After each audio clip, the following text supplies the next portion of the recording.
औज़ुबिल्लाहिमिनश्शैतानिर्रजीम बिस्मिल्लाहिर्रहमानिर्रहीम।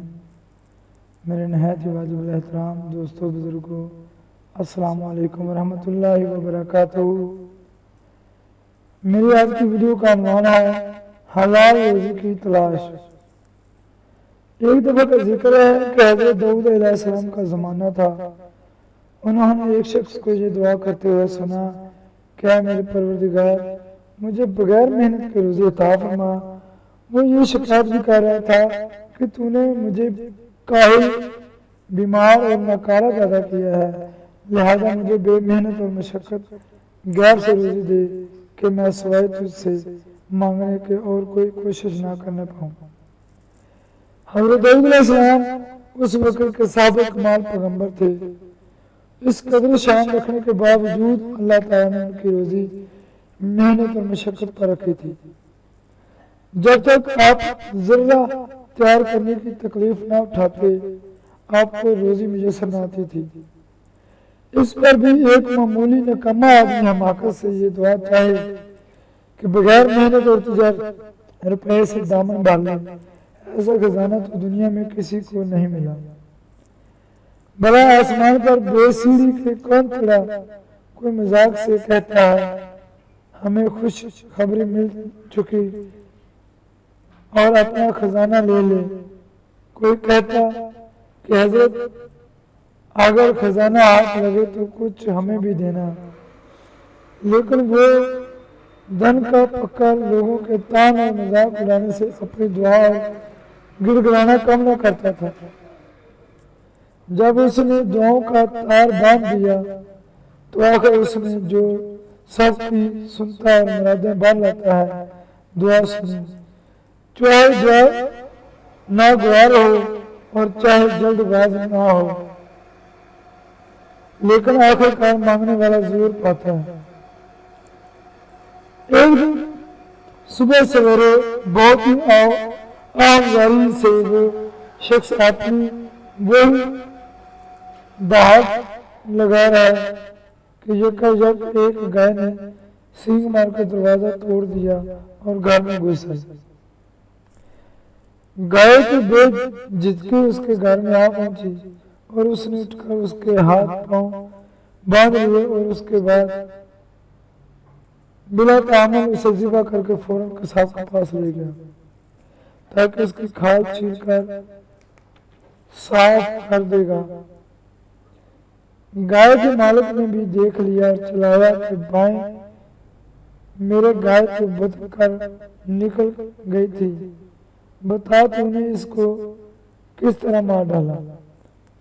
अरे बोले बदमाश, चल अदालत में फैसला होगा। उसने कहा कि मैं खुदा से मेहनत रोज़ी तलब करता था और किस किस आज़ी मिन्नत से दुआ करता था। बरसों से मेरा काम दुआ मांगना था। यहाँ तक कि खुदा ने मेरे पास गाय भेजी। जब मैंने गाय देखी तो झट खड़ा हो गया, क्योंकि वो मेरा रिज़्क़ था। मेरी मुद्दतों की दुआ कबूल हुई और मुझे रोज़ी मेहनत मिली, इसलिए मैंने उसको ज़िबा कर दिया। बस ये जवाब है। गाय का मालिक मारे गुस्से से लाल पीला हो गया। उसका गिरबान पकड़ा और मुंह पर चंद गूंसे लगाए और उसको दाऊद अलैहिस्सलाम के पास पकड़ कर ले चला। ऐ जालिम, चल तुझे अपने किए की सजा दिलाऊं। अरे दगाबाज, ये दुआ किया बकता है। उसने कहा मैंने बहुत दुआएं मांगी हैं और उस खुशामद में मुद्दतों अपना खून आप पिया है और मुझे यकीन है कि मेरी दुआ कबूल हुई है। मालिक ने चीखना शुरू किया कि ऐ मुसलमानों, यहाँ आओ, इसकी बकवास तो सुनो। ये दुआ मांगकर मेरा माल हड़प करने का हक जताता है। अगर आलम में यही कानून होता तो खाली दुआ करने वाले दौलत दुनिया के मालिक हो जाते। अगर ऐसा ही होता तो सारे अंधे फकीर दौलतमंद बन जाते। वो तो रात दिन यही दुआ करते रहते हैं कि या इलाही तो हमको दे अंधों की मेहनत और मशक्कत सिवाय गिड़गिड़ा कर दुआ मांगने की और क्या है। लेकिन भीख में स्वाद पानी और रोटी के उन्हें और क्या मिलता है। तो लोगों ने कहा कि ये मुसलमान ठीक बात करता है और ये दुआ फरोश जालिम है। ऐसे ऐसी दुआओं से कोई दौलतमंद कैसे हो सकता है और ऐसा फेर शरीयत के हदूद में क्यों करा सकता है। कोई शख्स किसी चीज का मालिक इसी हालत में हो सकता है, या खरीदे या भीख से हासिल करे या वसीयत में पाए या कोई खुशी दे दे। बस या तो गाय वापस दो या कैद खाने की सैर करो। वो आसमान की तरफ देखकर कहता था, कह रहीमो करीम, मैंने मुद्दतों उसी आरज़ू में दुआ में की है और सिवाय तेरे इनसे कोई वाकिफ नहीं। तूने ही मेरे दिल में दुआ डाली, सैकड़ों मीलों के चिराग रोशन किए।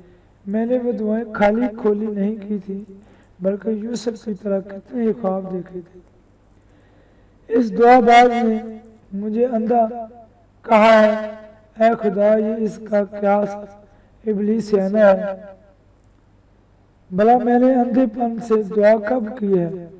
मैंने तो सिवाय खुदा के किसी से भीख नहीं मांगी। अंधा तो अपनी नादानी की बिना पर मखलूक से सवाल करता है, मगर मैंने तो तुझसे सवाल किया, क्या तुझ पर हर दुश्वारी आसान है। मखलूक मेरे भी दुख नहीं पहचानती और मेरी बात को बेहुदा जानती है। वो भी सच कहती है, क्योंकि सिवाय भेदों के जानने वाले और ऐबों को छुपाने वाले के और दूसरा कौन है जो कि गैब जान हो। मुद्दई ने कहा कि अब मेरी तरफ देख और सच सच कह, ये आसमान की तरफ क्या देखते हैं। ये क्या ढोंग बनाया है, धोखे से अपनी खुदा रसी जिता रहा है। जब तेरा दिल ही मुर्दा है तो किस मुंह से आसमान की तरफ देखता है। अलगरज सारे शहर में हलचल मच गई और इस दुआ करने वाले ने जमीन पर सजदे में सर रख दिया। क्या खुदा बंदे को बदनाम ना कर, अगर मैं बुरा भी हूँ तो मेरी बुराई का फाश न कर। तू जानता है कि तवील तवील रातों में किस किस आदमी और सारी के साथ तुझे पुकारता हूँ। अगर मेरे इबादत की कदर मखलूक को नहीं तो ना सही, मगर तुझ पर तो रोशन है। ऐ खुदा ये कौन लोग मुझसे गाय तलब करते हैं, तूने गाय क्यों भेजी, उसमें मेरी कोई खता नहीं है। तो हजरत दाऊद अलैहिस्सलाम बाहर तशरीफ लाए और शोर सुना तो पूछा कि ये क्या माजरा है। मुद्दई ने आगे बढ़कर अर्ज की, क्या नबी अल्लाह, मेरी गाय इसके घर में घुस गई, इसने मेरे गाय को ज़िबा कर लिया। अब आप इस दरियाफ्त करें कि उसने ऐसा क्यों किया। तो हजरत अबू दाऊद अलैहिस्सलाम ने पूछा कि ऐ शख्स बता, तूने इसकी गाय क्यों ज़िबा कर डाली। वाह तबाही बातें ना कर, माकूल बात करना ताकि उसे दावे का फैसला किया जा सके। उसने अर्ज की कि दाऊद अलैहिस्सलाम, मैं 7 साल से दिन रात यही दुआ मांगता था, क्या रब्बुल करीम, ऐ रब्बुल रहीम, मुझे रोजी हलाल बगैर मेहनत के अता फरमा।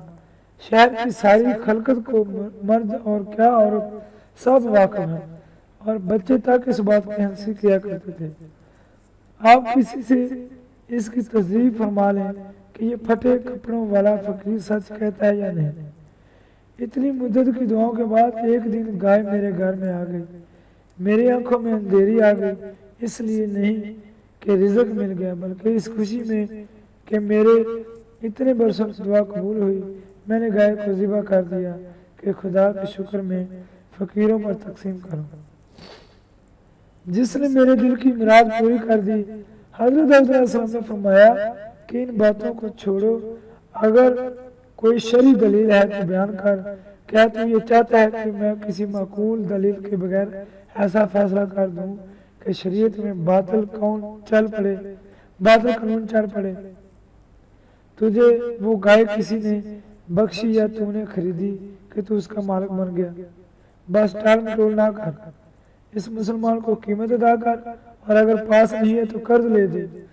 उसने कहा कि बादशाह, तुम भी यही कहते हो जो बेदर्द लोग कहते हैं। फिर उसने सच्चे दिल से आह की, कहाँ है मेरे सोच दिल के जानने वाले, तू ही हजरत दाऊद अलैहिस्सलाम का दिल में इसकी रोशनी डाल। ये कहकर फूट फूट कर रोने लगा।